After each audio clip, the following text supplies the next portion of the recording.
Good morning, fellow Ambazonians.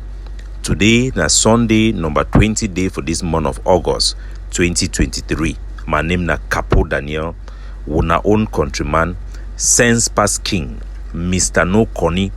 Una welcome to another episode of our daily podcast, a program where they bring una the truth, where they bring una meaningful information, fact-based analysis for help we as we waka for this journey to our freedom, to the independence of Ambazonia. Fellow good people of Ambazonia at home and abroad, una accept revolutionary greetings for this Sunday. Wa Sunday panabo na say na only a fool they go test how water is deep by using a foot. Na only a fool it wan go check how water is deep, it go use na a foot for test them. Wise man he go take na stick, he put them for before he put the foot for inside. That one na the panabo for today, Sunday. Fellow Ambazonians, today I go want to talk about two very important things. Number one, na the thing wey that happen for inside Boyo, for come from Winnie, the place where na Arke headquarter. La Republic du Cameroon, they don't launch an attack for the details which are still murky, but we know say they don't kill 6 innocent people them, including 2 of our brave fighters who are working under the British Southern Cameroon Resistance Forces of General RK. During this incident, the Cameroon colonial terrorist officer will be in charge for invite the Cameroon military na Obeng Bernard, when I be the deputy mayor for inside come. According to intelligence, who get them, he be make an appeal for the terrorist chief. Lele Afrik is saying military, he be also make the same appeal for General Buba. Time with General Buba, he be visit Boyo, na he be stand for front, he welcome me.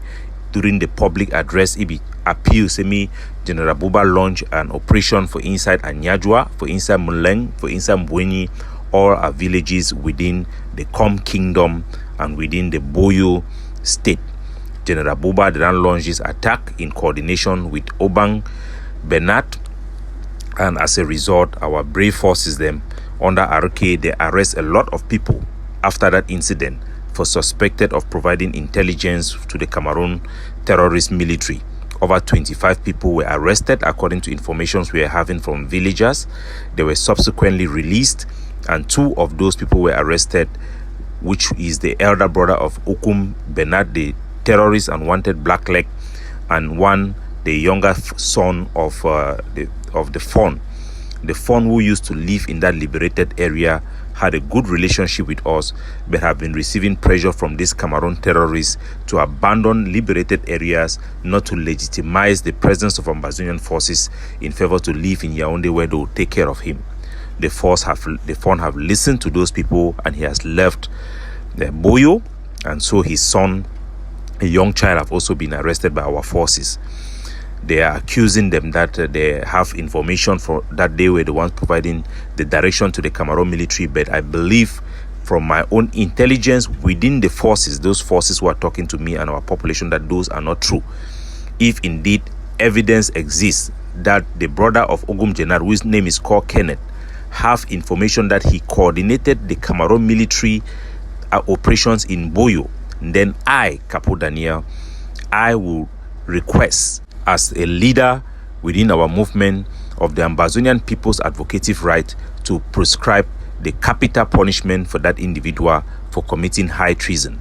I've always said that anybody who coordinate Cameroon military operation should face the same consequences that spies who provide military targets face across the globe, including in France and in America, and we know that punishment is capital punishment.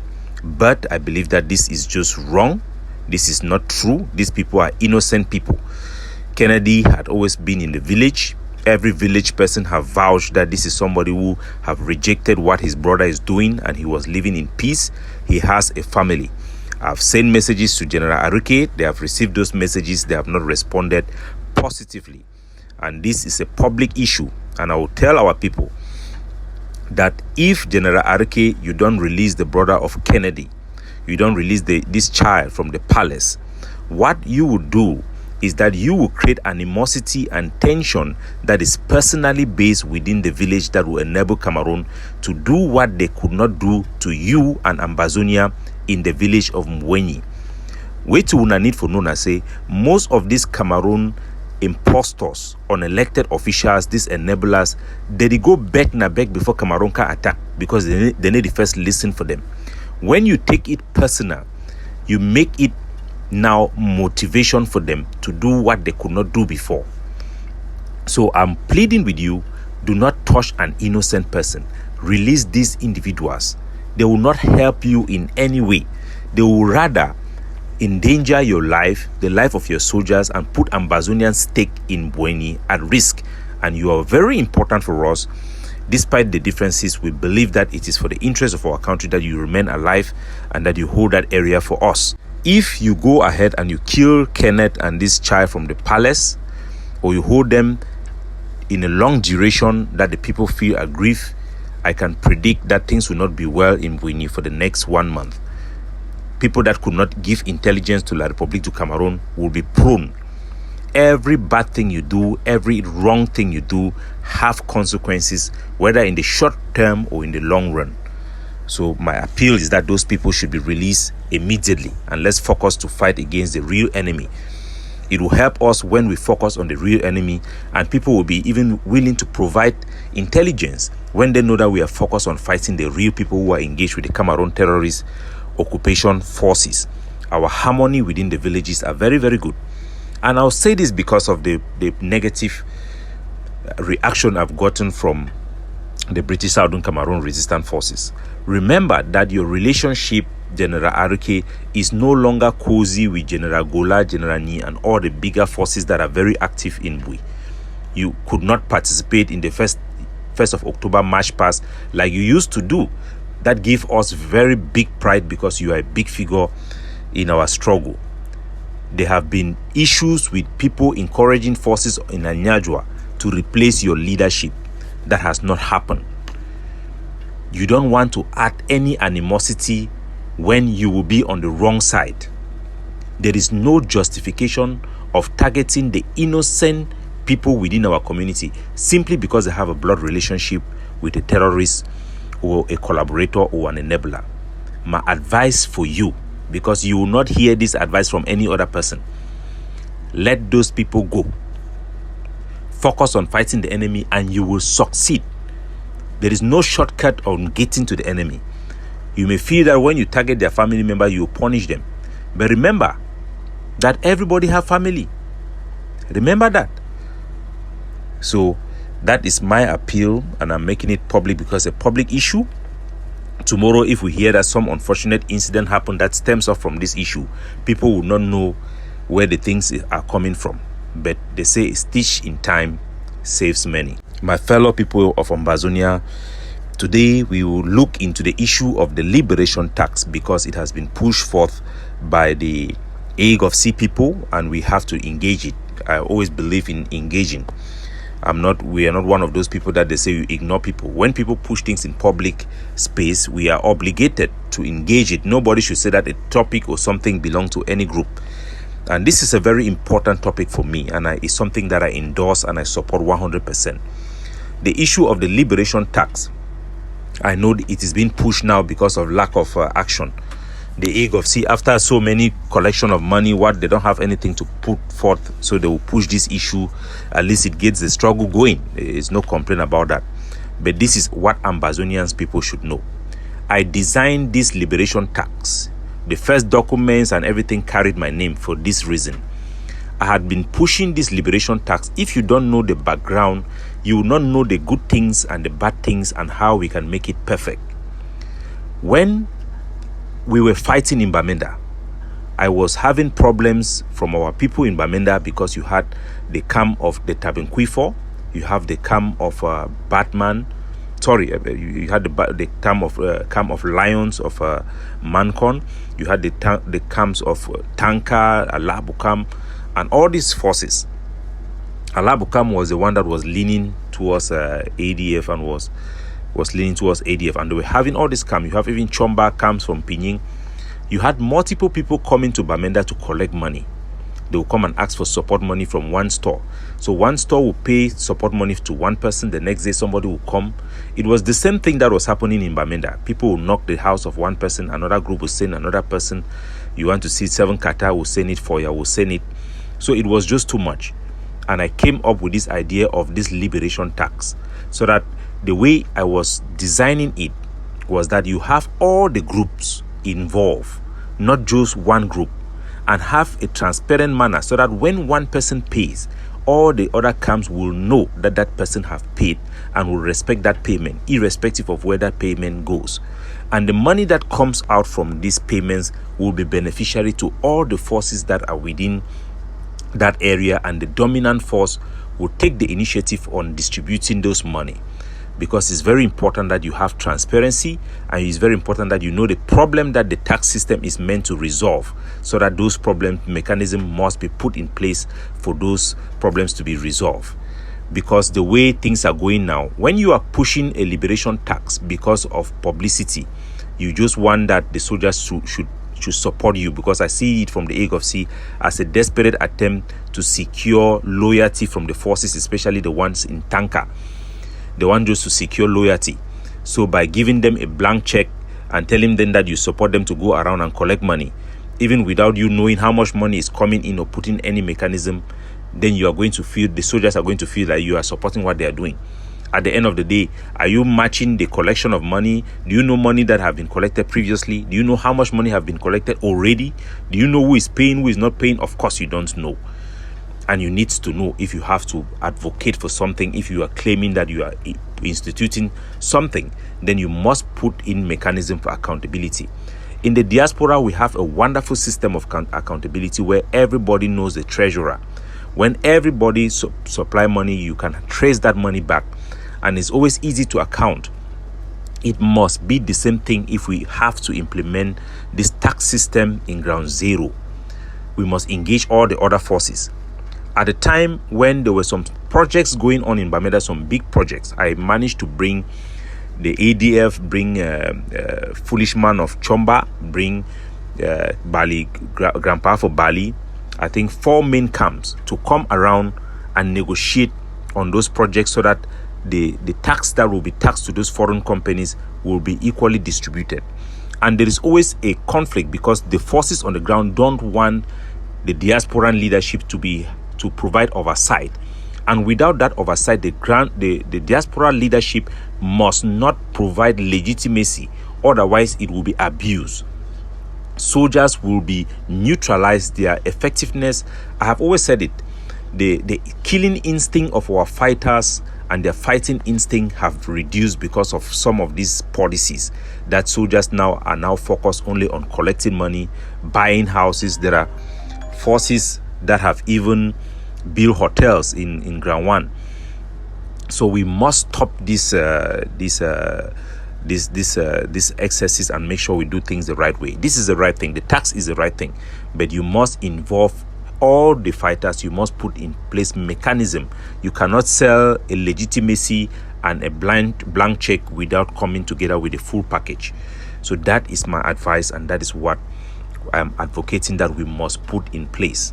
It cannot be a group thing. It must be something done in concert with the forces. The diaspora will never have unity. So don't expect that the various Ambazonian groups in the diaspora will come together and agree on this. No. But I believe every place that the tax issue should be instituted, all the forces in those areas, you come to Mezam. All the forces that are in Mezam should agree, and everybody should know how much is coming.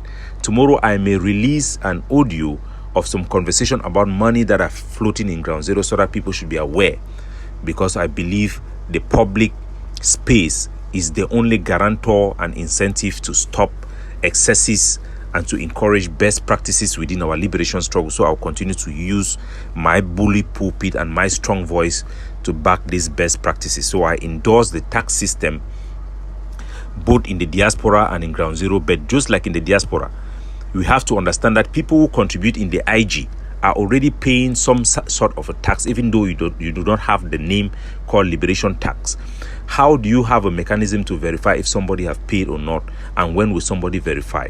We had criticized SACO for saying that services or citizenship and other privileges will be available only for people who pay.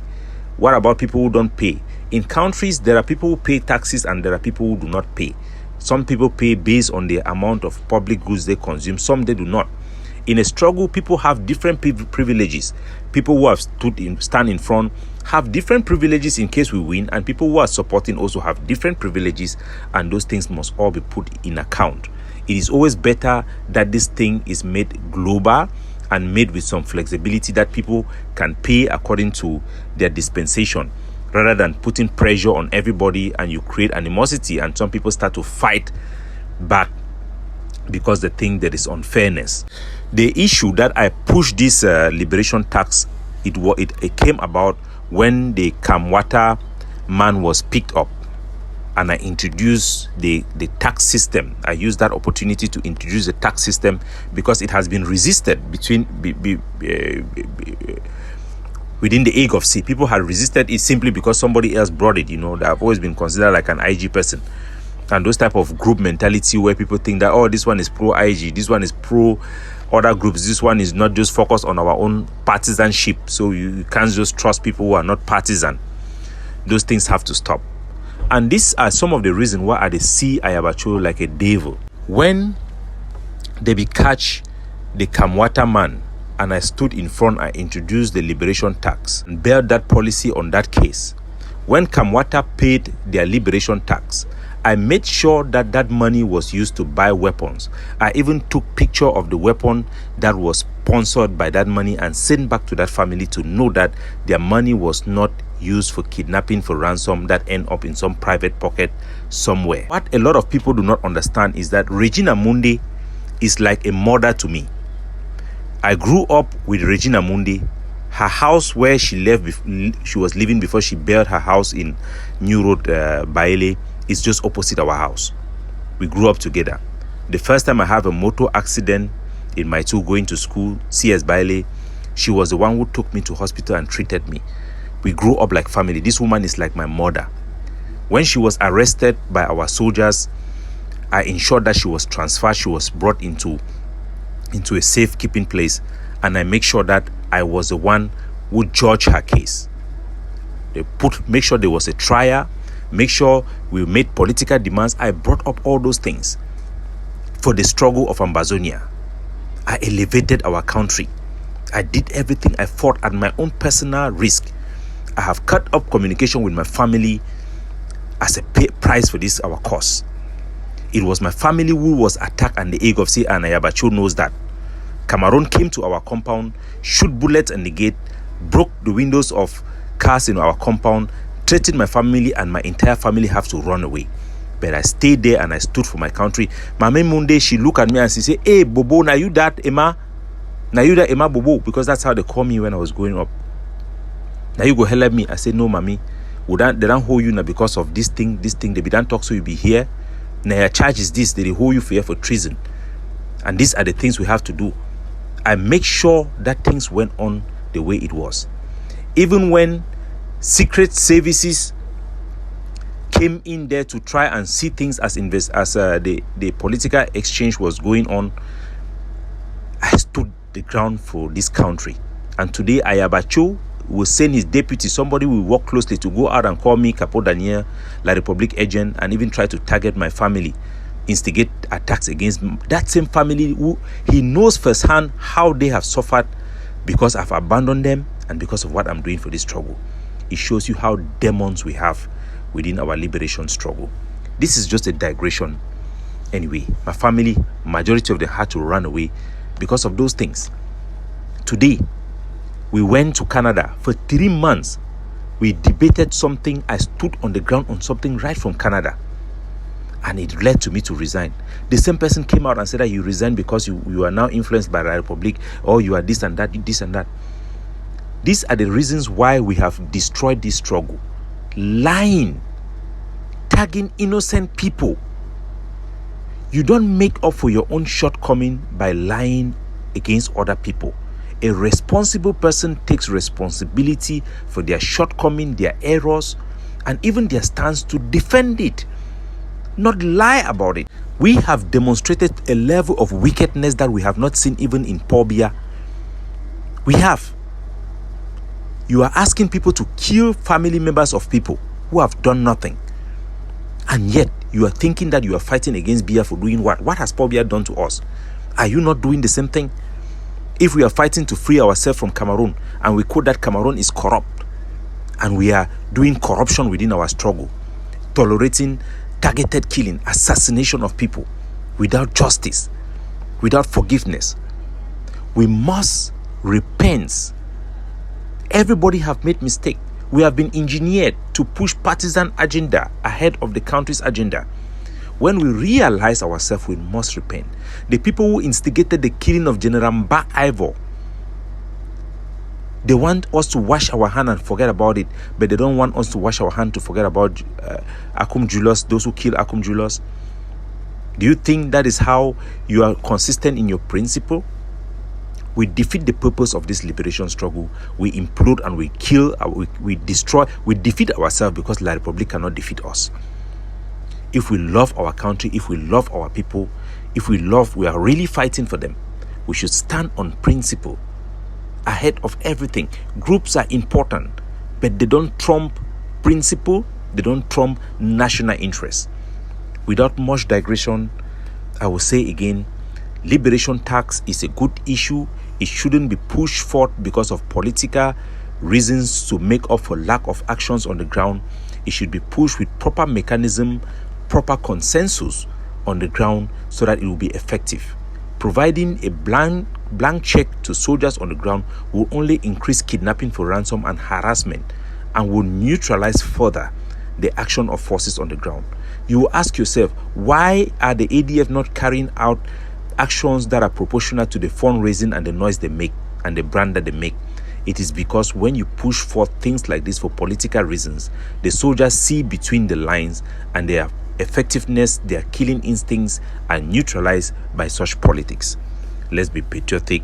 Let's stand for Ambazonia, one for all for one, and let's be honest to ourselves, honest to our people, and be smart to take the maximum catch out from the actions of our self-defense in order to free our country. God bless you all. Capo Daniel signing off, looking out for you.